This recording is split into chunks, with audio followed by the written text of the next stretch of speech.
بسم اللہ الرحمن الرحیم اللہم صل علی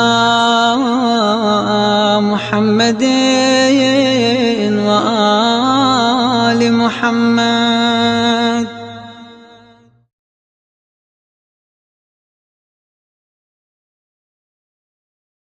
اعوذ باللہ السمیع العلیم من الشیطان اللعین الرجیم۔ بسم اللہ الرحمن الرحیم۔ عباد اللہ اوصیکم ونفسی بتقوی اللہ۔ خطبہ دوم میں اپنے نفس کو اور تمام حاضرین تمام مومنین کو تقوی الہی کی سفارش کرتا ہوں۔ پروردگار عالم کی بارگاہ کا قرب حاصل کرنے کے لیے بہترین وسیلہ اور بہترین ذریعہ تقوی الہی ہے۔ گزشتہ ہفتوں میں جو گفتگو آپ کی خدمت میں پیش کی گئی وہ انسان کی اخلاق اور کردار پر جن اسباب بیرونی اسباب کے اثرات منتقل ہوتے ہیں یا جن اندرونی اسباب کے اثرات منتقل ہوتے ہیں وہ آپ کی خدمت میں بیان کیے گئے۔ انسان کا ماحول، انسان کی تربیت، اعمال، کردار، یہ ساری چیزیں ہیں جو انسان کے اخلاق پر اثر انداز ہوتی ہیں۔ آج دوسری گفتگو کہ انسان اگر اپنے کو اچھے اخلاق سے سنوارنا چاہتا ہے تو شروعات کہاں سے کرے۔ انسان اگر اپنے نفس کی تہذیب کرنا چاہتا ہے، نفس کو سنوارنا چاہتا ہے، نفس کو اچھے اخلاق سے آراستہ کرنا چاہتا ہے، سجانا چاہتا ہے تو اس کی شروعات کہاں سے ہوگی؟ نفس کی تہذیب کے لیے، نفس کو سنوارنے کے لیے، اچھے اخلاق سے آراستہ کرنے کے لیے جو سب سے پہلا قدم ہے، سب سے پہلا مرحلہ ہے وہ توبہ ہے۔ یعنی اس توبہ کے ذریعے انسان اپنے نفس کو اچھے اخلاق سے آراستہ کرتا ہے، سنوارتا ہے اور پروردگار عالم کا قرب حاصل کرتا ہے، پروردگار عالم سے قریب ہوتا ہے۔ چونکہ توبہ انسان کے دل پر جو غلاظتیں جم جاتی ہیں، دل کے اندر جو کدورتیں آ جاتی ہیں، جو گندگی پھیل جاتی ہے یا جو گندگی دل کو گھیر لیتی ہے، اس گندگی کو صاف کرتا ہے۔ اس لیے کہ انسان جب گناہ کرتا ہے تو گناہ کے اثرات اس کے دل پر منتقل ہوتے ہیں، یعنی جو پہلے بھی بیان کر چکے آپ کی خدمت میں کہ بعض مخصوص گناہوں کے اثرات بیان ہوئے۔ مجموعی طور پر تمام گناہ ایسے ہیں کہ جو انسان کے دل کو گندا کر دیتے ہیں، غلیظ بنا دیتے ہیں، کثیف بنا دیتے ہیں یا نجس بنا دیتے ہیں۔ لہذا جہاں پر گندگی پھیل جائے گی وہاں رشد اور نمو کی صلاحیت ختم ہو جاتی ہے، وہاں آگے بڑھنے کی صلاحیت نہیں رہ جاتی ہے۔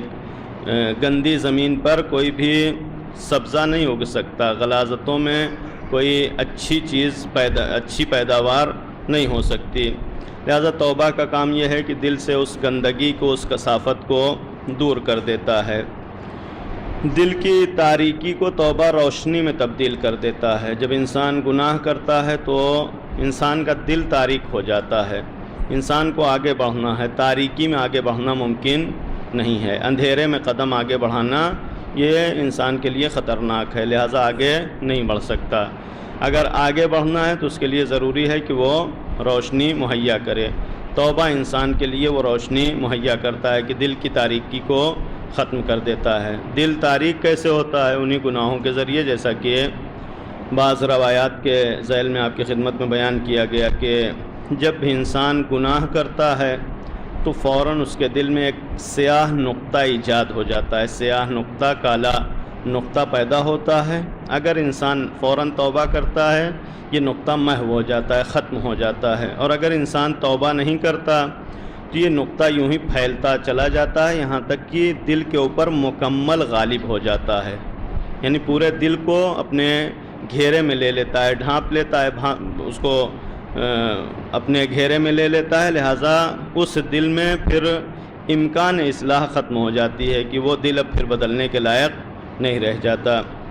لہٰذا جب توبہ انسان کرتا ہے تو دل کے اندر جو تاریکی پائی جاتی ہے، یہ تاریکی انسان کے دل کی ختم ہو جاتی ہے۔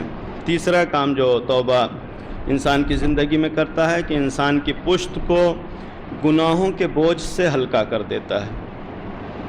یعنی انسان جو گناہ انجام دیتا ہے یہ گویا اپنے ساتھ ایک بوجھ لاد رہا ہے، اور ظاہر ہے کہ کوئی انسان بوجھ لاد کر سفر نہیں کر سکتا۔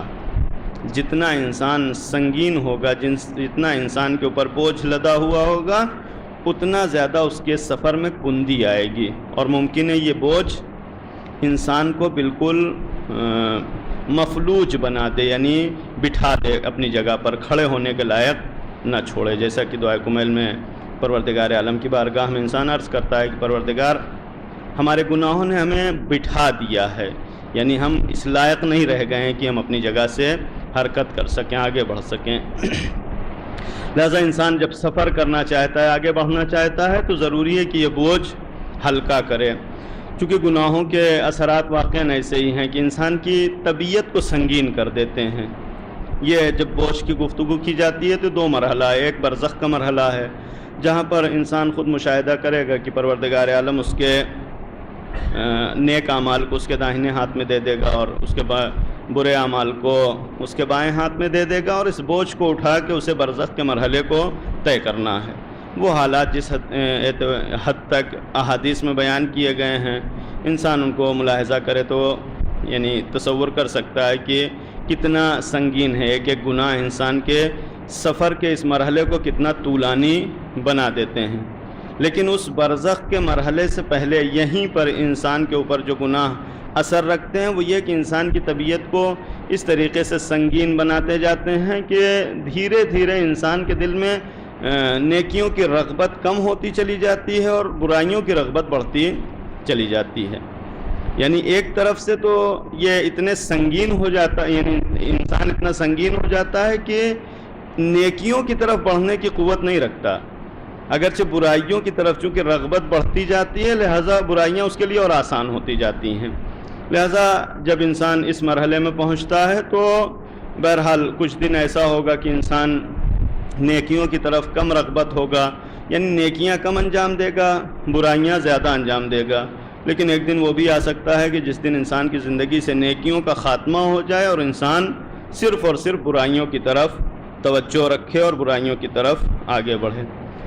اعظم علیہ کائنات اس مرحلے میں فرماتے ہیں تخففوا فتلحقوا، یعنی اپنے بوجھ کو ہلکا کرو تاکہ ملحق ہو جاؤ۔ یعنی اگر ملحق ہونا ہے، آگے بڑھنا ہے، نیکیوں اور خیرات تک پہنچنا ہے تو اپنے کو ہلکا بنانا پڑے گا۔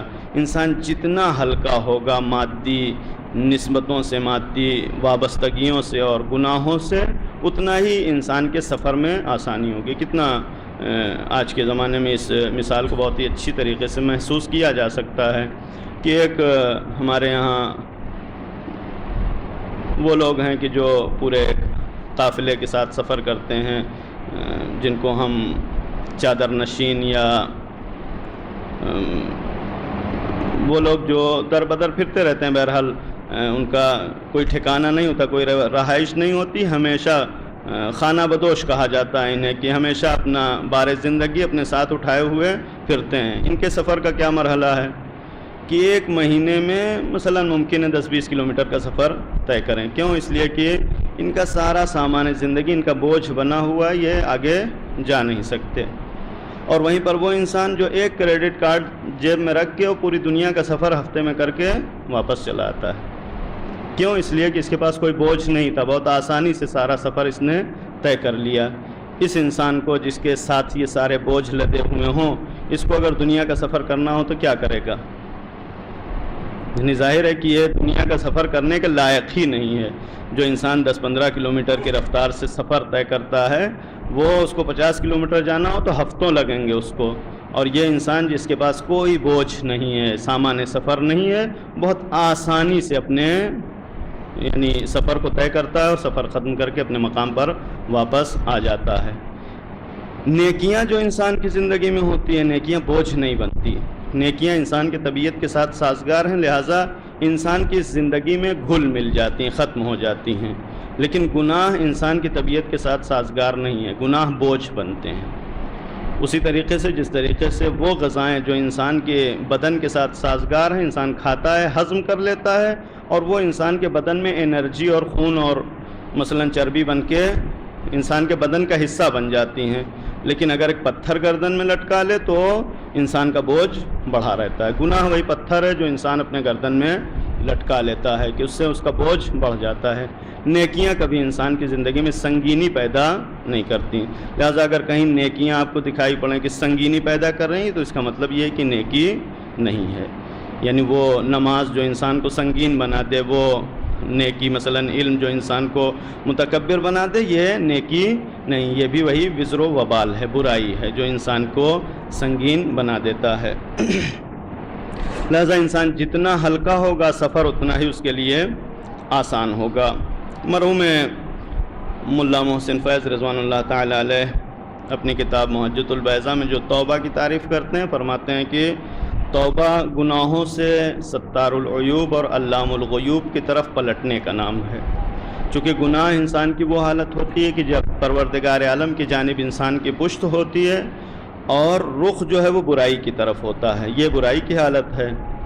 لہذا توبہ اس کا یعنی توبہ کے معنی یہ ہوتے ہیں کہ انسان برائی کی طرف سے اپنا منہ پھیر لیتا ہے اور رحمان کی طرف، خدا کی طرف اپنا رخ کر لیتا ہے۔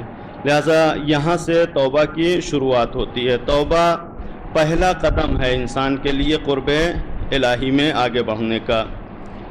توبہ مریدین کا پہلا قدم ہے۔ مرید یعنی وہ لوگ کہ جو پروردگار عالم کا ارادہ رکھتے ہیں، پروردگار عالم کی جانب جانا چاہتے ہیں، ان کے لیے پہلا قدم ہے۔ توبہ عاشقین کی چابی ہے، یعنی جو پروردگار عالم سے عشق رکھتے ہیں، جو پروردگار عالم کے عشق سے سرشار ہیں، انہیں قرب الہی حاصل کرنے کے لیے اس چابی کی ضرورت ہے۔ توبہ مقربین کا مقام ہے، یعنی پروردگار عالم کا تقرب جو لوگ چاہتے ہیں، جو حاصل کرنا چاہتے ہیں، ان کے لیے یہ راستہ ہے کہ جس کے ذریعے پروردگار عالم کا تقرب اختیار کر سکتے ہیں۔ اس مقام پر مرحوم فیض نے انسان کی طبیعت کو بیان کیا کہ انسان کی طبیعت ایسی ہے کہ جس میں خطا ہے۔ وہاں پر وہ ایک بہت ہی اچھے نقطے کی طرف اشارہ کرتے ہیں جو بہت ہی اہم نقطہ بھی ہے، کہ فرماتے ہیں کہ توبہ انسان کی ضرورت ہے، بلکہ یہ کہا جائے تو غلط نہیں ہوگا کہ توبہ انسان کا حق ہے، توبہ انسان کا رائٹ ہے، اس کا ادھیکار ہے۔ کیوں؟ اس لیے کہ یہ انسان کی طبیعت جو ہے وہ اس بات کی طلبگار ہے کہ اس کی زندگی میں توبہ رکھا جائے۔ چونکہ تین طریقے کی طبیعتیں پائی جاتی ہیں، خدا کی مخلوق میں تین طریقے کی طبیعتوں کا ذکر پایا جاتا ہے۔ ایک فرشتوں کی طبیعت ہے۔ قرآن مجید نے فرشتوں کی طبیعت کیا بیان کیا؟ لا یعصون ما امرہم اللہ، اللہ جن چیزوں کا امر کرتا ہے اس کی معصیت نہیں کرتے۔ یا فرشتوں کا مقام بیان کیا لا یسبقونہ بالقول، پروردگار عالم کے اوپر سبقت لسانی بھی نہیں ہے کہ خدا کے آگے یہ گفتگو کر لیں، بول لیں۔ یا جو بہرحال آپ سنتے رہتے ہیں کہ فرشتے کس عالم میں ہیں، کس حد تک مطیع ہیں کہ جن کو پروردگار عالم نے سجدے کا حکم دیا ہے وہ سجدے سے سر نہیں اٹھاتے، جو حالت رکوع میں ہیں وہ حالت رکوع سے سر نہیں اٹھاتے۔ لہٰذا ان کی طبیعت یہ ہے کہ صرف اور صرف اطاعت کرنا جانتے ہیں، معصیت کا ان کی زندگی میں کوئی تصور نہیں پایا جاتا۔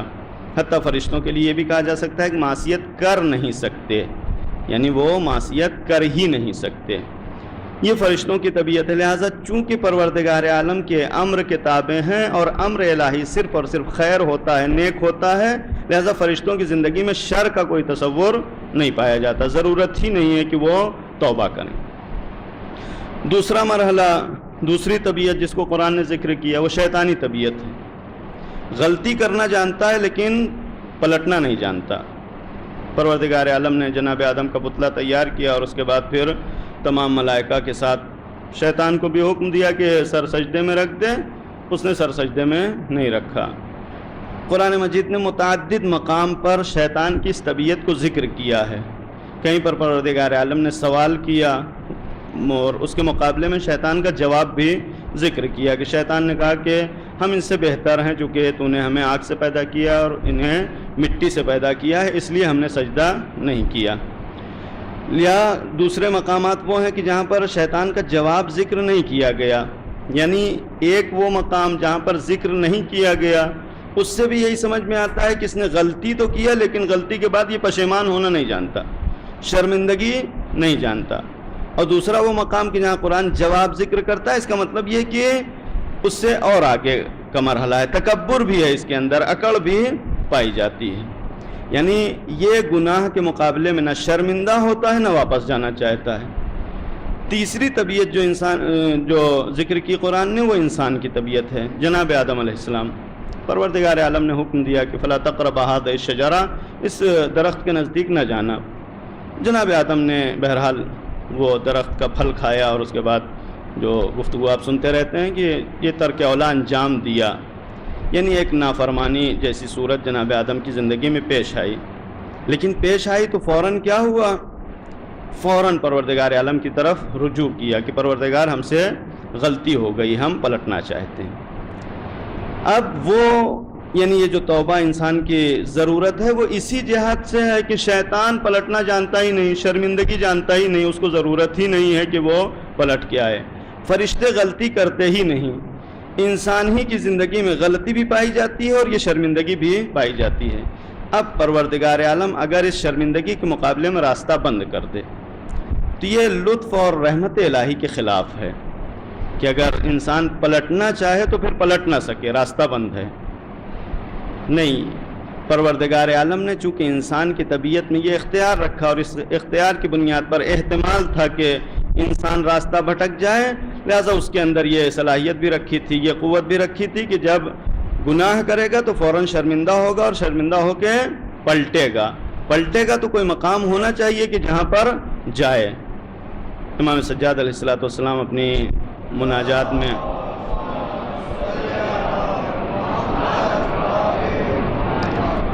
فرماتے ہیں کہ الہی انت الذی فتحت لعبادک بابا سمیتہ التوبہ، پروردگار تو نے اپنے بندوں کے لیے ایک باب کھولا، ایک دروازہ کھولا کہ جس کا نام تو نے توبہ رکھا۔ فما عذر من اغفل دخول الباب بعد فتحہ، اب اس انسان کے پاس کیا عذر ہے کہ جب دروازہ کھلا ہو اور انسان داخل نہ ہوتا ہو، یعنی دروازہ انسان نے پروردگار عالم نے کھول کے رکھا ہے کہ اگر کوئی انسان گناہ کرتا ہے تو گناہ کر کے اپنی جگہ پہ ٹھہرے نہیں، جیسے ہی احساس ندامت ہو، احساس شرمندگی کرے، فوراً واپس آئے۔ دروازہ کھلا ہوا ہے، انسان واپس نہیں جانا چاہتا یا نہیں جاتا ہے۔ یہ کیا ہے؟ یہ شیطانی طبیعت کا انسان ہو گیا ہے، یعنی یہ انسان اب شیطانی طبیعت سے نزدیک ہو گیا ہے، شیطانی مرحلے میں داخل ہونے والا ہے۔ لہذا انسانوں میں بھی ایسے شیطان صفت لوگ ہوتے ہیں کہ جو غلطی کرتے ہیں، پلٹنا نہیں چاہتے، یا غلطی کرتے ہیں اور اکڑ بھی رکھتے ہیں، یعنی غلطی کے بعد اکڑتے بھی ہیں۔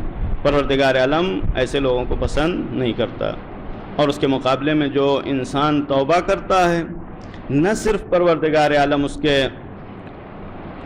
مقام تک اس کو واپس کر دیتا ہے، بلکہ پروردگار عالم اس سے محبت بھی کرتا ہے۔ قرآن مجید نے بارہا اس بات کا اعلان کیا، ان اللہ یحب التوابین، پروردگار عالم توبہ کرنے والوں کو دوست رکھتا ہے، ان سے محبت کرتا ہے۔ یہ بعض وہ روایات کے جن میں توبہ کی کیفیت کو بیان کیا گیا، امام نے فرمایا کہ پروردگار عالم جب کوئی انسان توبہ کرتا ہے تو بہت زیادہ خوش ہوتا ہے، اور اس خوشی کی مثال یہ بیان کی کہ جس طریقے سے انسان ایک تاریکی میں جا رہا اور اس کی سواری بھی گم ہو جائے اور زاد سفر بھی گم ہو جائے، یعنی نہ اس کے پاس زاد سفر ہو نہ اس کے پاس سواری ہو، یعنی نہ آگے بڑھ سکتا ہو نہ وہاں پر ٹھہر سکتا ہو، ٹھہرنے کے لیے آذوقہ چاہیے، زندگی کا کچھ سامان چاہیے، اور آگے جانے کے لیے سواری چاہیے، نہ اس کے پاس زاد ہے نہ اس کے پاس سواری ہے، اور اس کے بعد اسی تاریکی میں اگر یہ سواری اور زاد اس کو واپس مل جائے تو انسان کتنا خوشحال ہوتا ہے۔ امام نے بیان کیا کہ پروردگار عالم جب کوئی انسان توبہ کرتا ہے تو اس سے زیادہ خوشحال ہوتا ہے، اگرچہ انسان کی خوشی کی کیفیت کو پروردگار عالم کے ہاں انسان صرف اور صرف مثال کے طور پر سمجھ سکتا ہے، ورنہ خدا کے ہاں وہ کیفیت نہیں پائی جاتی۔ لیکن امام نے بیان فرمایا کہ کتنا اہم ہے انسان کی زندگی میں یہ توبہ. وہ اہمیت یہ ہے کہ انسان جو گناہ کرتا ہے ایسے ہی ہے کہ جیسے وہ انسان جو تاریکیوں میں سفر کر رہا اور اس کی سواری بھی گم ہو جائے اور اس کا ذات بھی ختم ہو جائے. یعنی انسان جب گناہ کر رہا ہے تو اب اپنی جگہ پہ ٹھہرا ہوا انسان ہے. آگے بڑھنا چاہتا ہے تو سواری کی ضرورت ہے، اور ٹھہرنا چاہتا ہے، یہاں رک کے زندگی گزارنا چاہتا ہے تو ذات کی ضرورت ہے. نہ اس کے پاس ذات رہ گیا ہے نہ سواری رہ گئی ہے، لہذا یہیں پر یہ ختم ہو جائے گا، نابودی کے کگار پر ہے، نابود ہونے والا ہے. جب انسان توبہ کرتا ہے پروردگار عالم وہ سواری بھی اسے واپس کر دیتا ہے اور وہ ذات بھی اس کے پاس واپس آ جاتا ہے. یعنی پھر انسان دوبارہ یہ اس حالت میں ہوتا ہے کہ اپنے سفر کو بھی آگے بڑھا سکتا ہے، اپنی زندگی کو بھی آگے بڑھا سکتا ہے. یعنی نابودی اور ہلاکت کے راستے سے انسان واپس آ جاتا ہے. پروردگار عالم ہمیں توفیق دے کہ ہم توبہ کر سکیں. بالخصوص ماہ مبارک رجب ماہ استغفار ہے، روز یہ اس تسبیح کی تاکید کی گئی ہے کہ انسان یہ استغفار کی تسبیح پڑھے کہ استغفر اللہ واسألہ التوبہ. پروردگار ہم تجھ سے استغفار طلب کرتے ہیں، تیری مغفرت کے طلبگار ہیں اور تجھ سے توبہ کے خواہاں ہیں. پروردگار عالم ہمارے گناہوں کو بخش دے اور ہمیں مزید توبہ کی توفیق کرامت فرما. اعوذ باللہ من الشیطان الرجیم. بسم اللہ الرحمن الرحیم. ان اللہ وملائکتہ یصلون علی النبی یا ایہا الذین آمنوا صلوا علیہ وسلموا تسلیما.